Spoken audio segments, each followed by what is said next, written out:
Hello, Robs. We're back with Cruel. Cruel's the Grave. These long chapters are getting a bit tedious, but there's only 60 more pages, so probably 7 or 8 more segments. Chapter 29, Ghostly and Mysterious. On horror's head, horrors accumulate. Tennyson.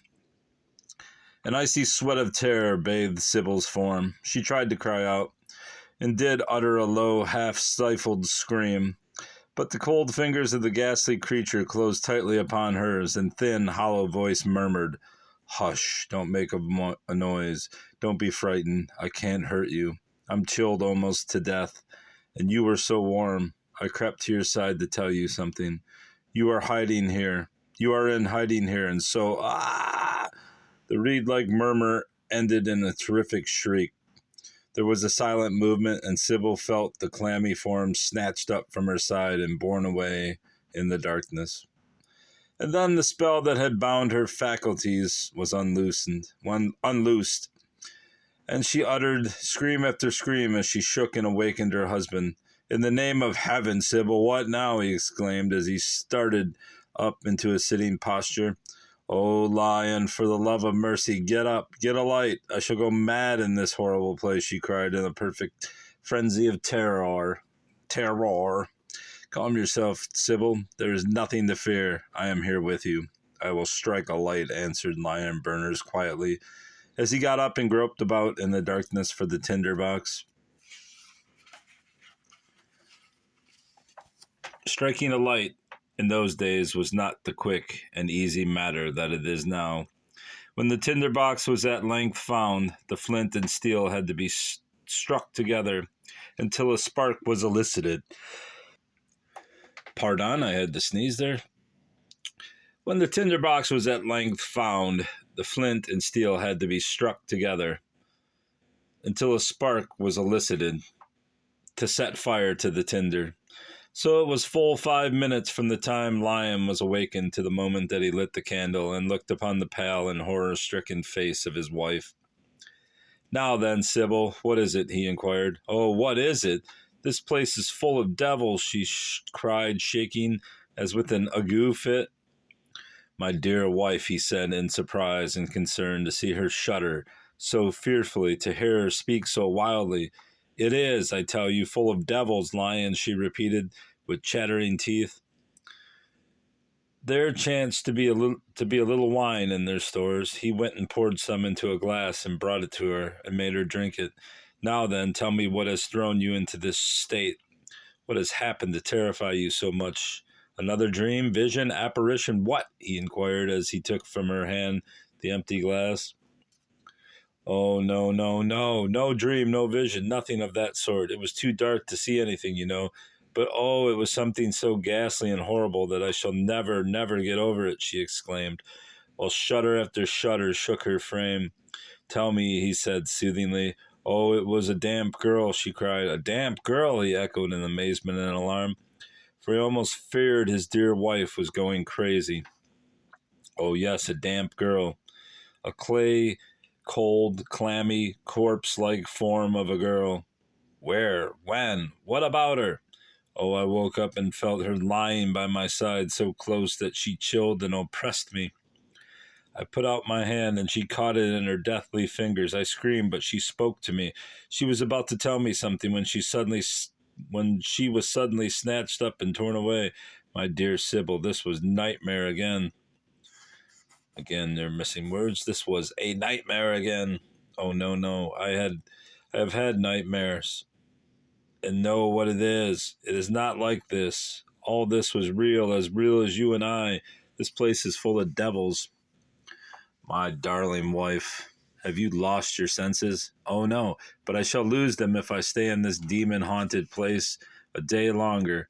Thank heaven we will not have to stay here a day longer. We leave this coming evening. And see, the morning is dawning, Sybil, and with the coming of the light, all these shadows of darkness and phantoms of fear will flee away," said Lion with a smile. "Oh, you don't believe me. You never do believe me. But, oh, let me tell you all about this ghastly thing. and then perhaps you will see that it is real," said Sybil. And still in much agitation of spirit, she told him all the particulars of her strange visitation. He still believed in his soul that she had been the victim of incubus, but he would not vex her by persisting in saying so. He only repeated that the morning was at hand, when all the terrors of the night would be dispersed, and added that they would not have to pass another night in the demon-peopled place, as this would be the very last day of their stay. As soon as it was light enough, they dressed themselves and set about their simple daily work. He made the fire and brought the water, and she cleared up their housekeeping corner and prepared the breakfast. When the sun arose and streamed in at the east windows, lighting up every nook about the interior of the old chapel, they saw that everything remained in the same condition in which they had left it when they had gone to rest on the evening previous. Lion Berners felt more than ever convinced that his dear Sybil had been the victim of repeated nightmares, that all the seemingly supernatural phenomena of the haunted chapel had been only the creation of her own morbid imagination, that nothing connected with the mystery had been real, with the exception of the appearance of the girl in the red cloak, when Mr. Berners decided to be an ordinary human habitué of the place. But the idea of this visitor made him only the more anxious for Sybil's sake to get away. This last day of their sojourn in the haunted chapel was passed by the refugees in great impatience, but without any event worth recording. With the night came their untiring friend Captain Pendleton, attended by Joe, who bore upon his broad back a large pack containing the disguises. After the usual greetings, and while Sybil, with a woman's curiosity, was examining the contents of the pack which Joe opened and displayed before her, Pendleton found an opportunity of whispering to Lion Berners, "The false rumor is as rife as false rumors usually are.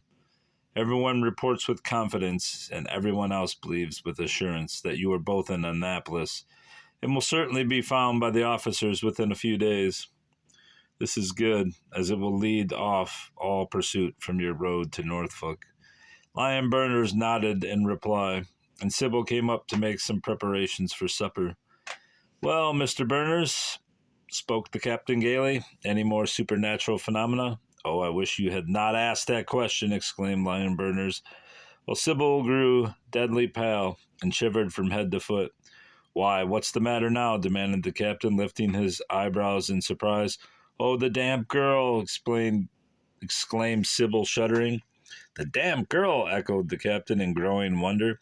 Lion Berners shrugged his shoulders, while Sybil, in agitated tones, recounted her strange visitation of the night before, as clearly defined a case of incubus as ever I heard in my life, was the prompt decision of Captain Pendleton. Apparently everything was blamed on incubus back then. Sybil grew angry. "I only wish," she sharply answered, "that you would only experience the like, for then you could know that it could not be a nightmare." "Then, my dear Mrs. Berners, if this was not incubus, what do you suppose it to have been?" "A real visitation, but whether a natural or supernatural one, of course I cannot tell," she answered. Sybil got the supper ready, and they all sat down to partake of that meal together for the last time in the haunted chapel. After supper, the final preparations for their departure were made. Sybil felt all the reluctance of a beauty to part with her splendid black hair, but on trying the experiment she found that she could effectually conceal it without cutting it off. She combed it straight back from her forehead and let it hang down her shoulders under her sack. Then she covered her head and neck with the flowing red locks of Harold's wig. Lion cut close his auburn hair, shaved off his mustache, and donned a gray wig and a gray beard without the slightest remorse. A very few minutes sufficed to complete their disguise, and they stood forth, Lion and Sybil transformed into a gray old farmer and a shock-headed country girl. "And now about these housekeeping articles that we must leave here. They are very little. They are of very little value in themselves, but they may be found, and if so, may lead to our discovery," suggested Mr. Berners uneasily. "Never you mind them, master. I'll undertake to get them away, unbeknownst to anybody, sar," promised Joe. "And I will see that this is done," added Captain Pendleton in a low voice, for he did not wish to wound poor Joe's sensitive self-love. "And now, my dear Sybil, are you sure you have got all that you need in your bag?" inquired Mr. Berners. "All that I shall need until we get to Norfolk, Lion." "There indeed we must get a supply of necessary clothing," she answered. "That of course. And by the way, have you the money and jewels safe?" "All secure. Oh, Lion, I brought this for you, and I had better give it to you at once, lest I should forget it," put in Captain Pendleton, passing over to Mr. Berners a large roll of gold coins. "But my dear Pendleton—" "Oh, nonsense, take them. I can reimburse myself from the revenues of Blackhall. Am I not to have the freedom of that fine estate?" "Very true," answered Mr. Berners, pocketing the money. "And now are we ready?" inquired the captain. "Quite," answered Mr. and Mrs. Berners at once. "Then let us start at once," advised the captain, setting the example by taking up Sybil's large traveling bag. Lion Berners carried his portmanteau on one arm, while he gave his other to his wife. Joe loaded himself with a great basket filled with provisions for the journey, and together they all set forth from the haunted chapel. It was a clear, cold, starlight night. The gravestones in the old churchyard glimmered gray among the brushwood, as the fugitives picked their way through it. When they reached the narrow path leading through the thicket, they had to walk in single file until they emerged from the wood and found themselves upon the old road, running along the river bank. Here the wagon with a pair of draft horses was waiting them. Their luggage was put in on top of bags of potatoes, turnips, etc., with which the back part of the wagon was loaded. Then Captain Pendleton assisted Sybil to mount to a seat, made by a low-backed chair with a woolen counterpane thrown over it. Lion Berners got up into the driver's place. All being now ready for the start, Captain Pendleton and Joe came up to the side of the wagon to bid farewell to the travelers. "Heaven bless you, Pendleton, for your faithful friendship and zealous labors in our behalf," said Mr. Berners, warmly shaking the captain's hand. "Amen and amen. We shall never forget and never cease to thank and bless you, dear friend," added Sybil, with tears in her eyes as she gave him her hand. "May the Lord grant you a safe journey and a quick return," said Clement Pendleton, as he pressed the lady's hand and relinquished it. "And I says amen to that. Oh, Marser, oh, Mrs., come back to your poor old Joe soon. His heart will snap into 10,000 flinders if you don't," sobbed the poor Negro, as he shook hands with his young master and mistress. Then, with the mutual "God be with you," the four friends parted. Captain Pendleton, sighing, and Joe, weeping, bent their steps up the banks of the river towards the fording place, where they would have to cross to find horses on the other side. Lion Berners cracked his long wagoner's whip and started on the road, leading away from the river towards the east. It was yet early in the autumn night, and but for the cause of the journey, the young pair would have enjoyed it very much. "It is a very pleasant evening for the season," said Lion, cheerfully looking up at the clear, blue-black, star-spangled sky. "Yes, indeed," answered Sybil briskly. "Are you quite comfortable, darling?" "Very. Captain Pendleton, dear, Captain Pendleton arranged my seat so nicely. It is so soft and easy I could go to sleep here if I were sleepy." "You might have to sleep there, dear. We must travel all night in order to get a good distance from this neighborhood before morning."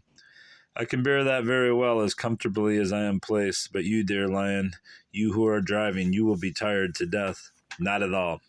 My work tonight will not be more than many men frequently undertake for mere amusement. And the horses? Strong draft horses like these can work 8 or 10 hours at a stretch, if they are well fed and rested between times. Oh, I'm so glad I have got away from the haunted chapel and the ghosts," suddenly exclaimed Sybil. "And especially from the damp girl," laughed Lion Berners. "Oh, don't mention her," shuddered Sybil. They were now entering one of those frequent mountain passes that diversified their road, and the care of driving required all Lyon's attention. They traveled all night as nearly in a direct line towards the far distant city as the nature of the ground would permit. At daylight, they found themselves in the midst of a deep forest, some 20 miles east of Blackville. Here, as the road was naturally broad and the trees tall and sparse, and especially as a clear stream of water ran along on one side, the travelers decided to stop and rest and refresh themselves and their horses until noon. Lion burners got out and, followed by Sybil, went a little way into the woods, where they found a small opening and spring of clear water. Here Lion gathered brushwood and made a fire, while Sybil returned to the wagon and brought back a basket of provisions. Among them was a bottle of coffee already made, and which she turned into a tin basin and set on the fire to be warmed. When they had given their horses time enough to rest, they resumed their journey, still traveling towards the east. Lion consulted his map and his pocket compass and found that directly in their line lay the small village of Oakville. Hey, I just went to Oakville Cemetery yesterday. Nestled in an unfrequented pass of the mountains, we can reach the place at about 10 o'clock this evening, and there we can get a regular supper and good sleep, he said to his wife. And they traveled all the remainder of that day, and about 9:30, they arrived at Oakville. The village was off the public road and consisted only of a sleepy old tavern, to which the neighboring farmers came to drink, smoke, and gossip, a post office to which the mail was brought once a week by a boy on horseback, and a blacksmith shop patronized by the sparse population of the immediate neighborhood. Up before the stable of this old tavern, Lion Burners drove his wagon, and here he alighted, handed out Sybil, and led her over to the house and into the public parlor. A fat and lazy-looking hostess came to look at them. I want accommodations for myself, my girl here, and my horses and wagon, which I left in the stable yard, said Mr. Berners, speaking coarsely with 2 lumps of licorice in his mouth, which he had taken to disguise his voice. And what might your name be, farmer? Inquired the landlady. My name's Howe, answered Lion, truly, giving his only patronymic, now his middle name. Well, farmer, I reckon we can accommodate you. Going to market? Yes, we're on our way to market. You come from far, from the other side of the mountain.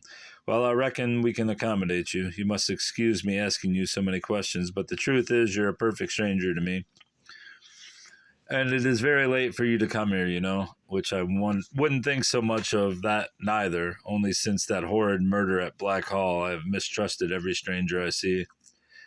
Sybil's heart gave a bound and then sank like lead in her bosom at hearing this allusion.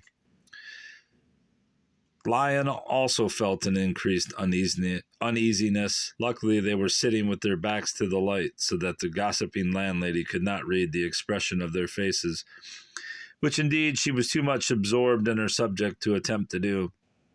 So she went straight on without stopping to take breath. Not that I mistrust you now, sir, which I see exactly what you are, and which likewise your having of your darter with you is a recommendation.